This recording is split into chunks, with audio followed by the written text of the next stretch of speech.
एक 10 साल की बच्ची की विशेषताएं देख आचार्य काश्यपंत दंग रह गए। उन्होंने अपने संपूर्ण जीवन काल में ऐसी प्रतिभाशाली शिष्या नहीं देखी थी जो शास्त्र और शस्त्र दोनों में निपुण थी। उसकी इन अद्भुत कलाओं को देख आचार्य काश्यपंत हमेशा उससे एक ही बात कहते, बेटी, तुम्हारा जन्म किसी बहुत बड़े कार्य के लिए हुआ है। तुम्हारे जैसी वीरांगना सदियों बाद जन्म लेती है।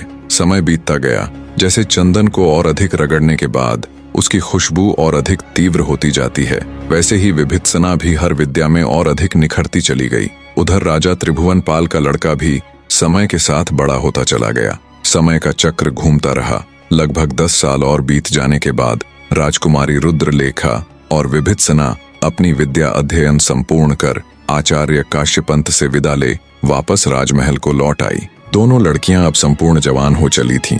इधर राजा त्रिभुवनपाल के द्वितीय विवाह से उत्पन्न हुआ राजकुमार रुद्रसेन भी 15 वर्ष का हो चुका था, किंतु वह सर्व विद्याओं में असमर्थ होने के साथ साथ कायर भी था।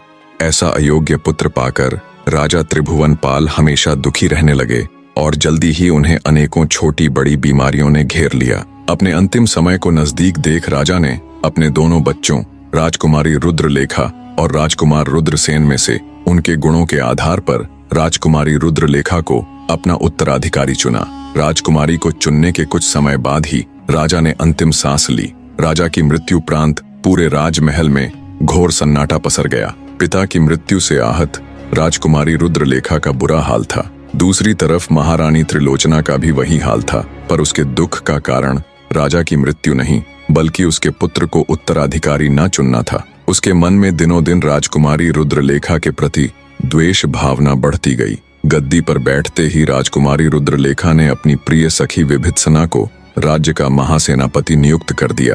राजकुमारी का प्रत्येक निर्णय, यहाँ तक कि छोटे से छोटा कार्य भी विभित्सना की समझदारी भरी सलाह के बिना मुकम्मल नहीं होता था।